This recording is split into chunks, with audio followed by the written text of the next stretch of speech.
When my ex-fiancé left me, he told his friends I was just a glorified gate guard who would never amount to anything.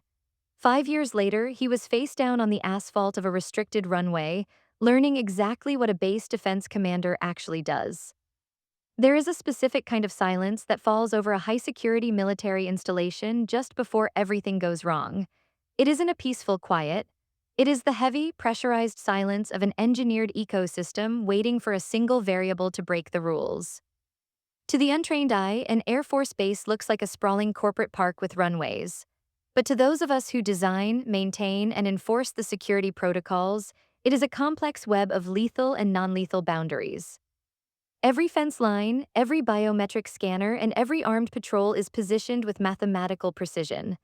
Most people live their lives believing that a confident smile, a sharp suit, and a high-paying corporate title can grant them access to any room they wish to enter.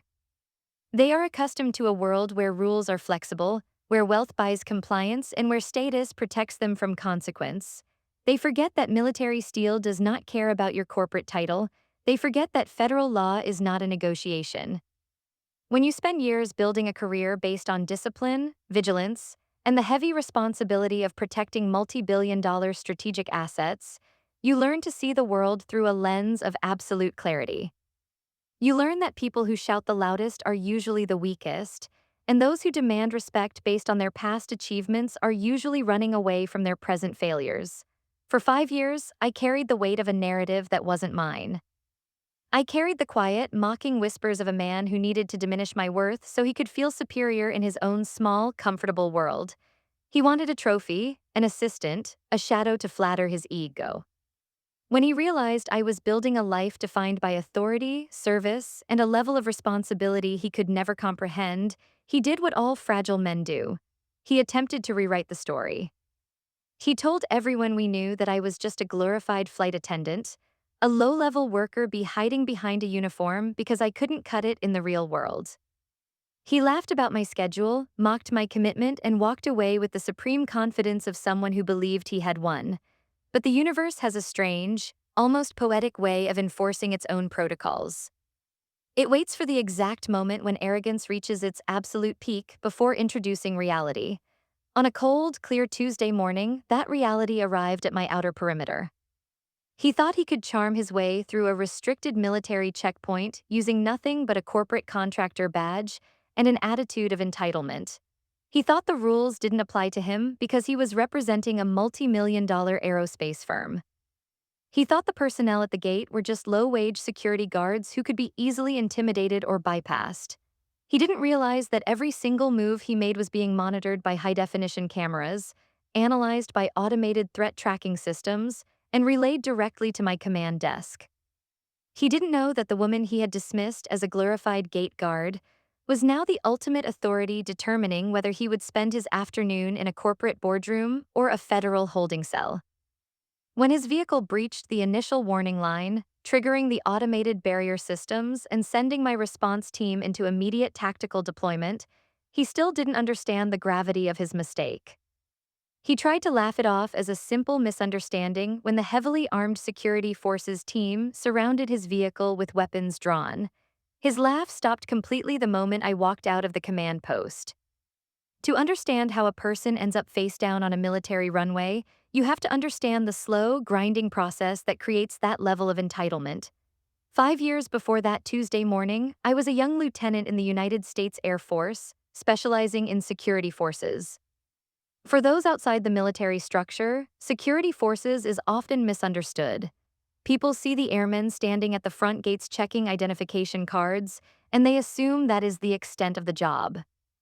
They don't see the complex layers of defense retail design, the nuclear weapon security protocols, the counterterrorism intelligence integration, or the thousands of personnel whose lives depend entirely on our ability to control access to lethal environments.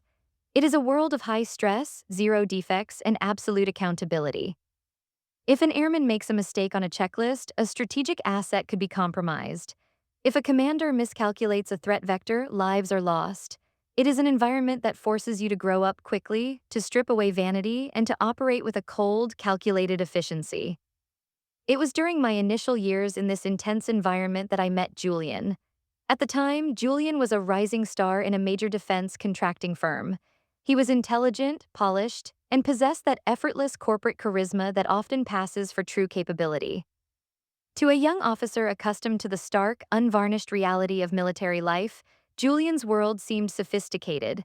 He spoke of venture capital, board meetings, and international business strategies. We fell into a relationship that, looking back, was built on a fundamental misunderstanding.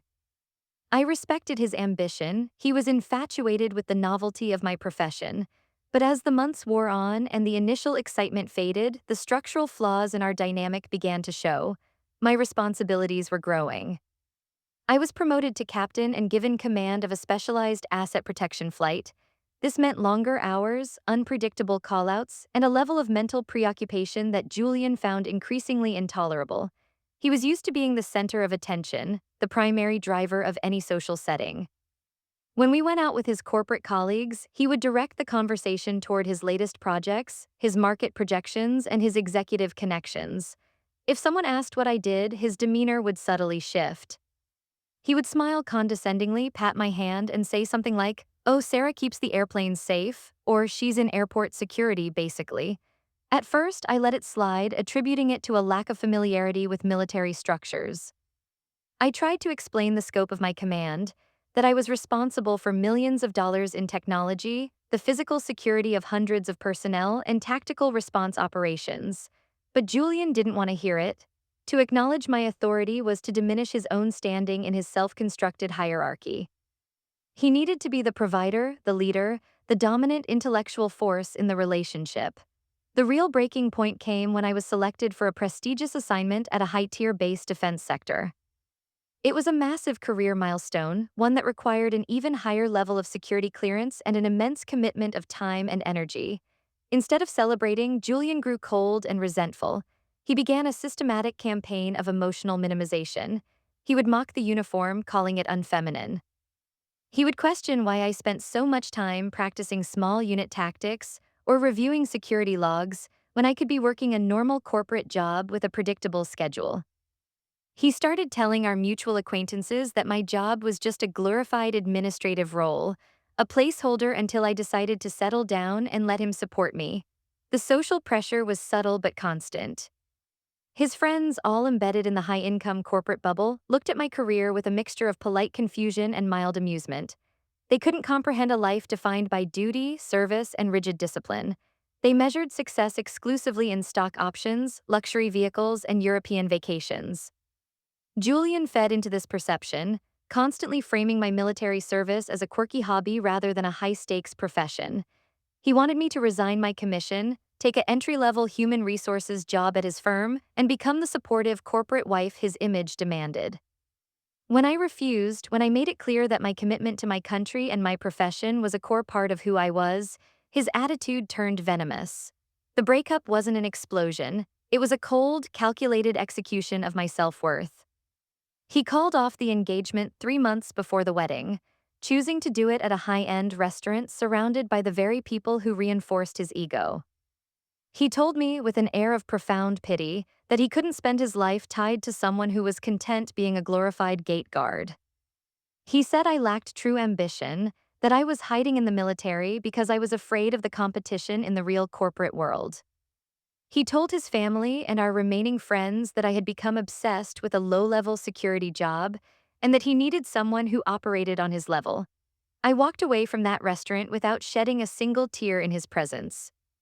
I went back to my quarters, packed his things into neat, standardized boxes, and shipped them to his office.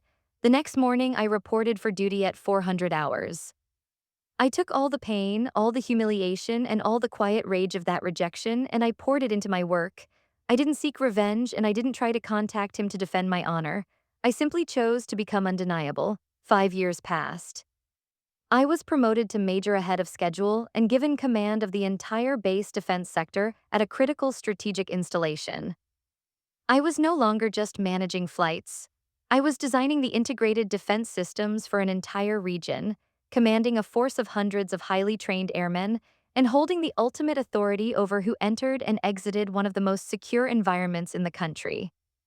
I had built a life of absolute substance, completely independent of the man who had tried to reduce me to an insignificant footnote in his story. The corporate world and the military world often operate in parallel lines, rarely crossing until a specific operational necessity forces them together. My installation was undergoing a major infrastructure upgrade, integrating new advanced sensor arrays that required specialized civilian technical contractors. These contractors were granted temporary, highly restricted access to specific sectors of the base, subject to rigorous background vetting and strict adherence to military security protocols. They were required to be escorted at all times, to submit detailed equipment manifests 48 hours in advance, and to enter exclusively through designated commercial inspection points. As the base defense commander, it was my responsibility to sign off on these security packages. I didn't look at the individual names of every corporate technician or executive liaison. I looked at the security profiles, the clearance verifications, and the operational impact statements. My staff handled the routine logistics, presenting me with the finalized authorization documents for my signature. To me, the incoming corporate team from the primary aerospace contractor was simply a line item on an operations report.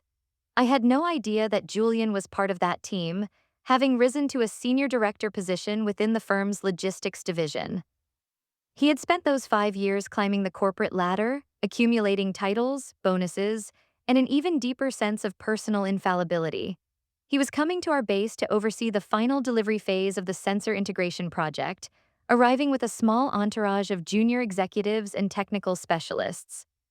He viewed this trip not as an entry into a highly sensitive federal reservation, but as a high-powered business visit where he was the primary client. The tension began building early on that Tuesday morning. I was in the Base Defense Operations Center, surrounded by banks of monitors displaying live feeds from our perimeter sensors, thermal imaging systems, and automated access control points. The weather was crisp, the visibility perfect, the kind of day where any anomaly stands out instantly. At approximately 8:30 hours, a black luxury sport utility vehicle approached the main commercial vehicle inspection gate. This gate was clearly marked with large, high-visibility signage stating that all vehicles were subject to search, that federal implied consent laws were in effect, and that unauthorized entry constituted a felony offense. The driver of the vehicle did not utilize the commercial lane as instructed by the pre-arrival directives. Instead, he pulled directly into the fast-track lane reserved exclusively for base personnel possessing permanent, biometric-enabled military credentials. The security airman on duty, a highly disciplined young senior airman named Thomas, immediately halted the vehicle. Through the high-definition security camera feed, I watched the interaction unfold in real time, though at that moment I was simply observing a routine traffic anomaly. Julian was in the front passenger seat. Even from the distant camera angle, I recognized the posture, the slight tilt of the head, the immediate expression of annoyed impatience as the airman approached the window. Airman Thomas performed his duty exactly according to the established protocol. He signaled for the driver to lower the window, kept his hand near his holstered sidearm, and politely requested the required military identification or the specific contractor visitor pass. From the audio feed captured by the gate intercom, I heard the response. The driver, an executive assistant, attempted to hand over a corporate ID badge printed on high-gloss plastic with a shiny holographic logo. Airman Thomas explained, calmly and professionally, that a corporate badge was not a valid form of identification for entry onto a military installation, and that they needed to pull over into the commercial inspection area to verify their pre-cleared visitor paperwork. This is where Julian intervened. He leaned across the console, his voice carrying clearly over the high-sensitivity audio system. He told the airmen that they were senior directors from the primary technology vendor, that they were scheduled for a high-level meeting with the base engineering group, and that they did not have time to sit in a commercial inspection line with delivery trucks. He spoke with the polished, condescending authority of a man who is used to making customer service representatives apologize. He actually told Airman Thomas that his salary was paid by the taxes his corporation generated and that he expected a higher level of efficiency. Airman Thomas did not blink. He did not argue, he simply repeated the protocol. Sir, without a valid military credential or a pre-authorized security pass, you cannot utilize this lane. Turn the vehicle to the right and proceed to the Visitor Control Center for manual verification. Julian's response was a masterclass in arrogant miscalculation. He believed that the uniform before him represented a low-level worker who could be bypassed through sheer force of will. He told his driver to ignore the direction and move forward toward the secondary automated gate, assuming that the presence of their corporate vehicle and his senior title would force the system to accommodate them. The driver, operating under Julian's direct command, accelerated slightly, attempting to edge past the concrete barrier island. The moment the vehicle's front tires crossed the yellow warning line painted on the asphalt, the entire base defense system reacted.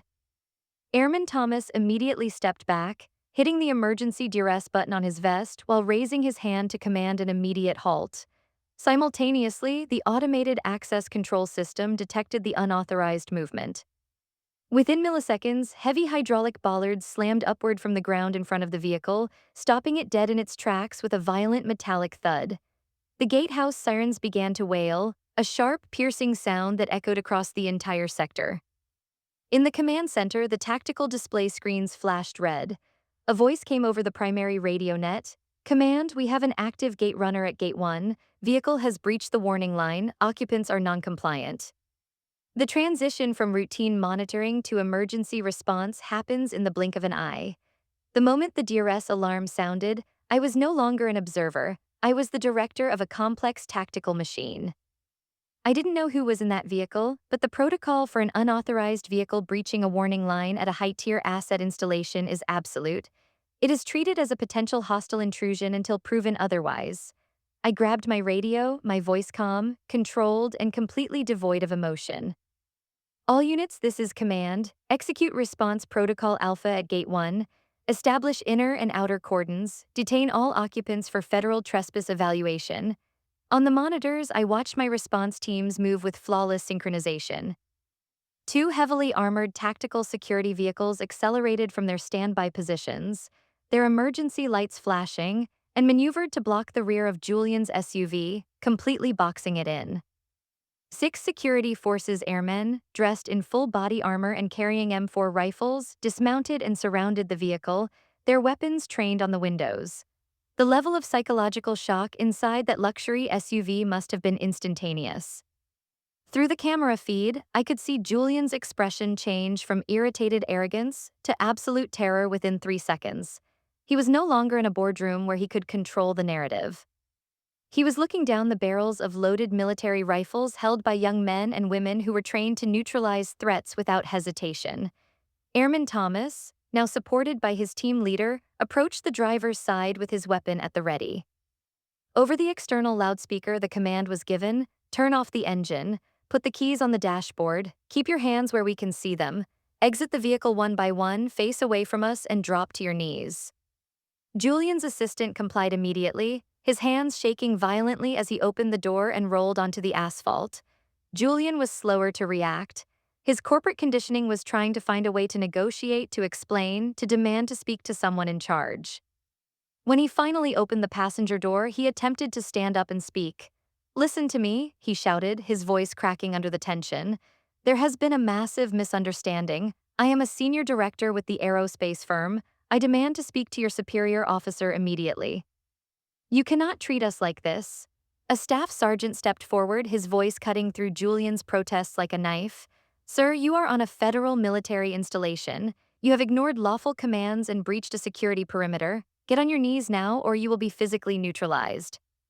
The reality of the situation finally broke through Julian's thick layer of entitlement.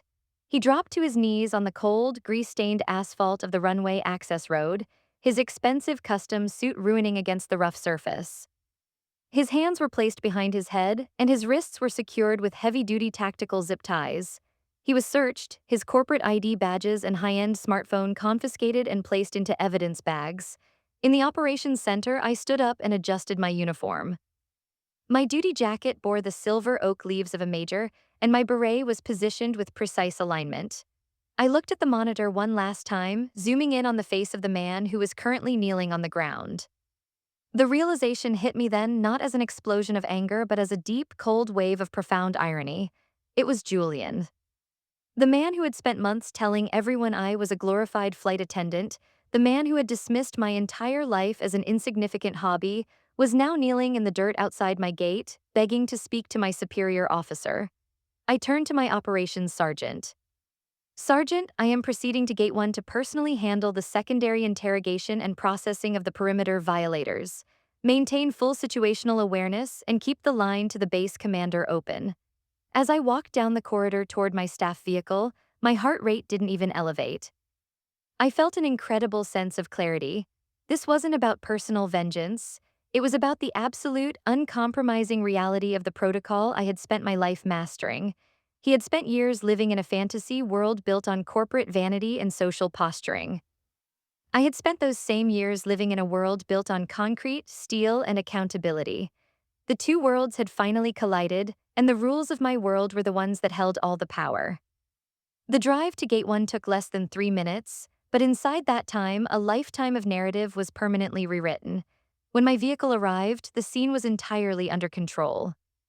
The inner cordon was secure, the corporate SUV was being systematically searched by an explosive detection canine team, and Julian and his assistant were seated on a concrete retaining wall, their hands still secured behind their backs, guarded by two armed airmen.